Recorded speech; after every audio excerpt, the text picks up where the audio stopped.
जब आम आदमी पार्टी को दिल्ली में 500 नए स्कूलों के निर्माण के अपने घोषणा पत्र के वादों की याद दिलाई जाती है, तो उनकी पार्टी के प्रवक्ता प्रश्न करने वाले को स्कूलों के बजाय स्कूलों में बनाई गई कक्षाओं की संख्या याद दिलाने लगते हैं। विद्यालय में बने शौचालय भी इन्हीं कक्षाओं में शामिल हैं, जो कि काफ़ी संख्या में बने हैं, और इन शौचालय की लागत जो है कक्षाओं की लागत के बराबर जोड़ी गई है। नए बनाए गए स्कूलों की संख्या की बात करें तो एक आरटीआई में दिखाया गया है कि फरवरी 2015 और मई 2022 के बीच नई दिल्ली में मात्र 63 नए स्कूल खोले गए हैं। हालांकि आम आदमी पार्टी जिन 500 नए स्कूलों का दावा करती है, यहाँ संख्या इस दावे के आसपास तक नहीं है। साथ ही यह भी ध्यान दिया जाना चाहिए कि हाल ही में टीवी डिबेट में आम आदमी पार्टी के नेताओं ने दावा किया है कि उनके द्वारा 500 स्कूलों का निर्माण किया गया है। हालांकि सरकार के शिक्षा मंत्री या प्रवक्ताओं समेत कोई भी मंत्री नवनिर्मित स्कूलों की सूची उपलब्ध करा नहीं पाया है। नमस्कार, मैं चंद्रपाल सिंह, आपका अपने समर्पण न्यूज़ में हार्दिक स्वागत है। हमारी वीडियो जो लोग देख रहे हैं उनसे गुजारिश है इस वीडियो को अंत तक ज़रूर देखें, क्योंकि वो आज आम आदमी के उस शिक्षा मॉडल से रूबरू होने जा रहे हैं जिसको आपने बड़े बड़े विज्ञापनों में देखा था और उनके नेताओं से सुना था। आज हम इन झूठे विज्ञापनों के प्रचार से पर्दा उठाने जा रहे हैं। हम आपको इसमें जो जानकारी देने जा रहे हैं वो काफ़ी रिसर्च के बाद इकट्ठा किया गया है। अगर आप हमारे वीडियो को पहली बार देख रहे हैं और आपको हमारी जानकारी अच्छी लगे तो इसे सब्सक्राइब कर लें। अब बात करते हैं मुद्दे पर। दिल्ली के उप मुख्यमंत्री तथा शिक्षा मंत्री मनीष सिसोदिया और सीएम केजरीवाल ने शिक्षा मॉडल के विज्ञापन पर पैसा इस कदर बहाया है कि शिक्षा मॉडल की सच्चाई बिल्कुल छुप गई और इसकी अच्छाइयों की चर्चाएं दूर दूर तक होने लगी। लेकिन हकीकत देखा जाए तो कुछ और ही है, जो हम आज आपको इस वीडियो के माध्यम से बताने जा रहे हैं। सीखने के परिणामों और अन्य कथित तथ्यों पर करीब से नज़र डालें तो दिल्ली के उस शिक्षा मॉडल की सच्चाई सामने आती है जिसे केजरीवाल सरकार और उनके नेताओं ने झूठी तारीफें कर करके उसे विश्व स्तरीय बनाने का प्रयास किया है। लेकिन आपको बता दें, मकान चाहे कितना भी ऊंचा और खूबसूरत क्यों ना बना दिया जाए, लेकिन उसकी बुनियाद कमज़ोर है तो छोटे छोटे भूकंपों में भी उसके ढहने का खतरा बना रहता है। वही हाल आज दिल्ली के विश्व प्रसिद्ध शिक्षा मॉडल का है और उनके लोकप्रिय नेताओं का है, जिसका खुलासा किया जा रहा है। उनके नेताओं के पास कोई जवाब ही नहीं है और स्कूलों की जगह कक्षाएं गिनाने लगते हैं। आम आदमी पार्टी की सरकार ने दिल्ली में विश्व स्तरीय शिक्षा मॉडल के बारे में कई दावे किए हैं और कई विज्ञापन चलाए हैं, जिसमें पैसा पानी की तरह बहाया है। जब उनके काले कारनामों का चिट्ठा खोला जा रहा है, तब केजरीवाल कह रहे हैं हमारे ईमानदार और लोकप्रिय नेताओं पर झूठे आरोप लगाकर जेल में डाला जा रहा है। वैसे जेल में तो शराब जैसे कथित घोटालों की वजह से है, और उनका कहना है कि अगर ये शराब जैसे कथित घोटाले बीजेपी के नेताओं द्वारा किए जाते तो उन सब पर पर्दा डाल दिया जाता और हमारे नेताओं को जेल में डाला जा रहा है। उन पर सीबीआई की जांच बिठाई जा रही है। आपको बता दूं, यहाँ केजरीवाल यह तो मान रहे हैं कि उनके नेता भ्रष्टाचारी हैं, लेकिन केजरीवाल की शातिर चाल ने भ्रष्टाचार के वो सभी सबूत गायब कर दिए हैं जिनसे अपराधी को सजा मिल सके, उनका अपराध साबित हो सके। लेकिन अपराध तो सरेआम दिखाई दे रहा है। आपको बता दें, केजरीवाल भी इनकम टैक्स विभाग में नौकरी कर चुके हैं। उन्हें सबूतों को गायब करना काफ़ी अच्छे से आता है और यही कारण है कि सीबीआई को भी सबूत हाथ नहीं लग पा रहे हैं। इसीलिए आम आदमी पार्टी के नेता सीबीआई को गुमराह करने में सफल हो पा रहे हैं। इसी को देखते हुए कोर्ट ने सिसोदिया को 5 दिन की सीबीआई रिमांड पर भेजा है, जिससे अब सिसोदिया को भी लगने लगा है कि अब कुछ न कुछ तो राज खुल ही जाएगा और सत्येंद्र जैन की तरह लंबे समय तक जेल की हवा भी खानी पड़ सकती है। इसीलिए उन्होंने अपना उप मुख्यमंत्री पद से इस्तीफा दे दिया है और साथ ही सत्येंद्र जैन का भी इस्तीफा दिलवा दिया, क्योंकि वे भ्रष्टाचार के मामले में पिछले 8 महीनों से जेल में हैं और जेल में अपनी मसाज करा रहे हैं। यह सभी बातें आपको बतानी ज़रूरी थी, क्योंकि भ्रष्टाचार का राज खोला जाए और भ्रष्टाचारों की वर्तमान स्थिति पर चर्चा ना हो तो बात कुछ अधूरी सी रह जाती है। यहाँ कुछ संख्याएं हैं जो दिल्ली के उस शिक्षा मॉडल के पीछे की सच्चाई का खुलासा करती हैं।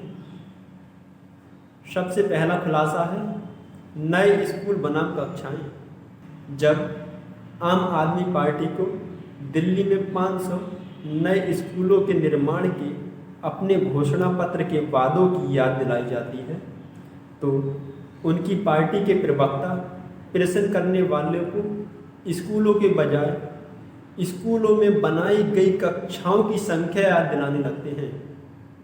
हालांकि उस दावे का भी अब गंभीरता से विरोध किया जा रहा है। 2020 में दिल्ली सरकार को सौंपी गई केंद्रीय सतर्कता आयोग की रिपोर्ट में नई कक्षाओं के निर्माण में वित्तीय कदाचार और प्रक्रियात्मक खामियों को चौंकाने वाले विवरण सामने आए हैं। रिपोर्ट जारी की गई निविदा राशि से 326.25 करोड़ रुपए अधिक होने पर लागत में वृद्धि की ओर इशारा करती है। यह कई स्कूलों में काम की घटिया गुणवत्ता और परियोजनाओं की अधूरी स्थिति पर भी प्रकाश डालता है। 194 स्कूलों में 6133 कक्षाएं बनने का लक्ष्य था, जिसके बजाय मात्र 141 स्कूल बनाए गए, जिनमें निर्मित कक्षाओं की वास्तविक संख्या 4027 थी। विद्यालय में बने शौचालय भी इन्हीं कक्षाओं में शामिल हैं, जो कि काफ़ी संख्या में बने हैं और इन शौचालय की लागत जो है कक्षाओं की लागत के बराबर जोड़ी गई है। सीबीसी की रिपोर्ट में कहा गया है कि केवल 4027 कक्षाओं का निर्माण किया गया था, लेकिन भुगतान 7137 कक्षाओं के लिए किया गया था। बाकी 311 कक्षाओं की राशि कहाँ गई, इस बात का किसी को कोई अंदाज़ा नहीं। इस आंकड़े में टॉयलेट, ब्लॉक, विशेष कमरे आदि शामिल थे, जिन्हें बाद में जोड़ा गया और छात्र कक्षा अनुपात को कम करने के मूल उद्देश्य से इसका कोई लेना देना नहीं था। लेकिन टॉयलेट, ब्लॉक आदि को क्लासरूम माना जाता था और उसी के अनुसार भुगतान किया जाता था। रिपोर्ट के निष्कर्षों पर कार्रवाई करने में अकथनीय देरी के लिए जवाबदेही की मांग करते हुए सरकार ने दिल्ली एलजी के कदम उठाने तक रिपोर्ट को 2.5 लाख तक छुपाया। रिपोर्ट के निष्कर्षों पर कार्रवाई करने में अकथनीय देरी के लिए जवाबदेही की मांग करते हुए सरकार ने दिल्ली एलजी के कदम उठाने तक रिपोर्ट को 2.5 साल तक छुपाया। नए बनाए गए स्कूलों की संख्या की बात करें तो एक आरटीआई में दिखाया गया है कि फरवरी 2015 और मई 2022 के बीच नई दिल्ली में मात्र 63 नए स्कूल खोले गए हैं। हालांकि आम आदमी पार्टी जिन 500 नए स्कूलों का दावा करती है, यहाँ संख्या इस दावे के आसपास तक नहीं है। साथ ही यह भी ध्यान दिया जाना चाहिए कि हाल ही में टीवी डिबेट में आम आदमी पार्टी के नेताओं ने दावा किया है कि उनके द्वारा 500 स्कूलों का निर्माण किया गया है।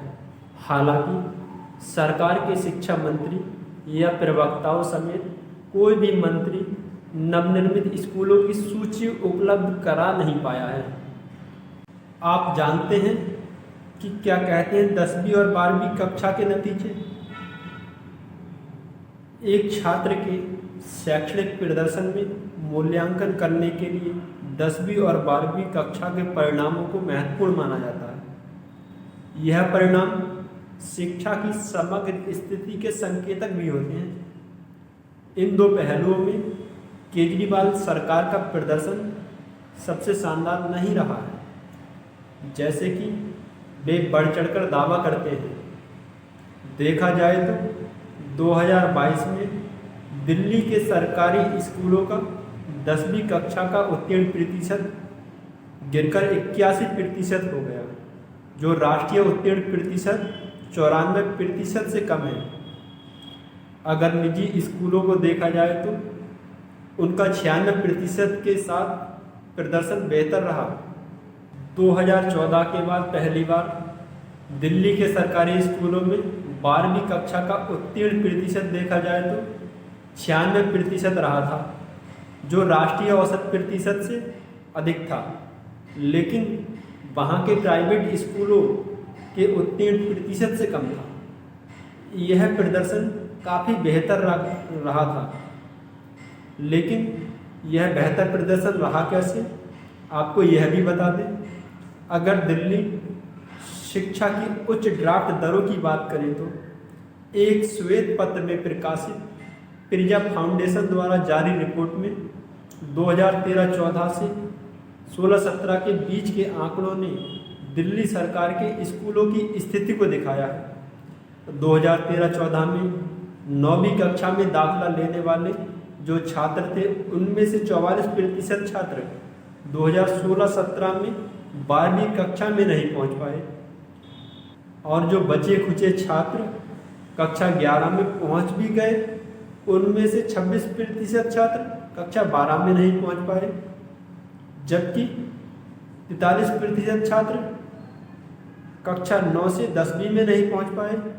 ये आंकड़े यह इंगित करते हैं कि लगभग आधे छात्रों ने माध्यमिक स्तर पर परीक्षा उत्तीर्ण नहीं की, जबकि प्राथमिक और माध्यमिक विद्यालयों में सीखने के स्तर के बावजूद भी उन्हें पदोन्नत किया गया। नो डिस्टेंशन पॉलिसी के कारण छात्र 9वीं कक्षा तक कक्षाओं में चढ़ जाते हैं, हालांकि उनके सीखने के परिणामों में सुधार के प्रयास में कमी के परिणामस्वरूप 10वीं कक्षा में जाने में असफलता मिलती है। परीक्षा में उत्तीर्ण होने वाले 42% छात्र अंततः पूरी तरह से विद्यालय प्रणाली से बाहर हो जाते हैं। कुछ ही छात्र हाई स्कूल तक पहुंच पाते हैं। यह क्रम संक्रमण दर स्थिति प्रणाली में गंभीर कमियों की ओर इशारा करता है, जो 10वीं और 12वीं कक्षा के उत्तीर्ण प्रतिशत में परिलक्षित नहीं होती है। दिल्ली में निजी स्कूलों से सरकारी स्कूलों में पलायन करना स्वैच्छिक था या मजबूरी में करना पड़ा। केजरीवाल सरकार द्वारा बार बार दोहराया जाने वाला एक और दावा सरकारी सहायता प्राप्त स्कूलों में शामिल होने वाले निजी छात्रों की संख्याओं के बारे में है। दिल्ली सरकार के आर्थिक सर्वेक्षण 2021-22 में दिखाया गया है कि महामारी के बाद के वर्षों में निजी स्कूलों में नामांकित छात्रों की संख्या 2019-20 में 42% से घटकर 2021 में 39% हो गई। 2014-15 से हर साल लगातार बढ़ने के बाद महामारी वर्ष में कुल नामांकन में दिल्ली के निजी स्कूलों की हिस्सेदारी में कमी देखी गई। एक रिपोर्ट के अनुसार 2014-15 में यह हिस्सा 30% था। यह साल दर साल बढ़कर 2019-20 में 42% तक पहुंचा। महामारी वर्ष कई परिवारों के लिए आर्थिक व्यवधानों का वर्ष रहा है। दिल्ली के निजी स्कूलों में उच्च फीस और EWS योजना के कमजोर कार्यान्वयन को देखते हुए निजी से सरकारी स्कूलों में छात्रों का स्थानांतरण माता पिता की स्कूल फीस का भुगतान करने में असमर्थता को दर्शाता है। अब हम दिल्ली के EWS योजना का रखरखाव के कार्यान्वयन पर थोड़ी नज़र भी डाल लेते हैं। शिक्षा का अधिकार अधिनियम के अनुसार यहाँ के निजी स्कूलों को आर्थिक रूप से कमजोर वर्ग या वंचित समूह के छात्रों के लिए प्राथमिक या पूर्व प्राथमिक स्तर पर 25% सीटें आरक्षित करना अनिवार्य है।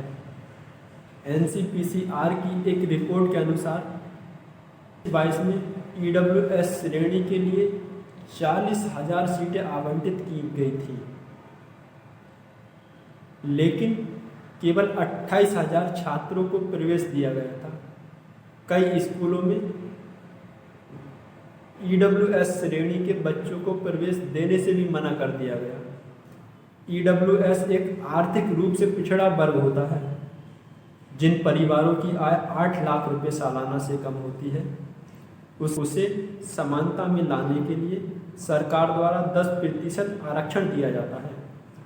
दिल्ली के विश्व स्तरीय शिक्षा मॉडल की तारीफ को आगे बढ़ाते हुए हम यहाँ के शिक्षकों व प्राचार्यों की जिस कमी को महसूस कर रहे हैं वो यह है कि यहाँ के प्रबंधन के संदर्भ में 2020-21 के लिए UDISE, इसकी फुल फॉर्म होती है unified district information system of education, जिसका हिंदी अर्थ है शिक्षा के लिए एकीकृत जिला सूचना प्रणाली। यह एक प्रकार का कोड होता है जो कि विद्यालय को प्रदान किया जाता है। यह कोड 11 अंकों का होता है। इसके डैशबोर्ड पर उपलब्ध डेटा के अनुसार सरकारी स्कूलों में प्राध्यापकों की कमी यह बताई गई है कि दिल्ली सरकार द्वारा संचालित कुल 1027 स्कूलों में से केवल 203 स्कूलों में कार्यवाहक हेड मास्टर प्रिंसिपल हैं। हेड मास्टर या प्रिंसिपल हैं। जैसा कि RTI के अनुसार दिल्ली सरकार द्वारा संचालित स्कूलों में शिक्षकों के कम से कम 45,503 पद खाली पड़े हैं। इसे अगर प्रतिशत के हिसाब से देखें तो लगभग 52% शिक्षकों की कमी है।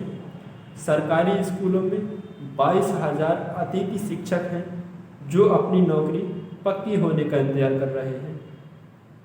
विज्ञान या गणित का अध्ययन करने का सीमित दायरा एक RTI से पता चलता है कि दिल्ली सरकार के केवल 1/3 स्कूल में उच्च माध्यमिक स्तर पर विज्ञान पढ़ाया जाता है। दिल्ली सरकार के अधीन 1097 स्कूलों में से केवल 291 सरकारी स्कूल विज्ञान को एक विकल्प के रूप में पेश करते हैं। धन्यवाद। आपको ये हमारा वीडियो कैसा लगा आप कमेंट बॉक्स में ज़रूर बताएं, और हमारे इस छोटे से चैनल को अगर आपने सब्सक्राइब नहीं किया है तो सब्सक्राइब भी ज़रूर करें। धन्यवाद।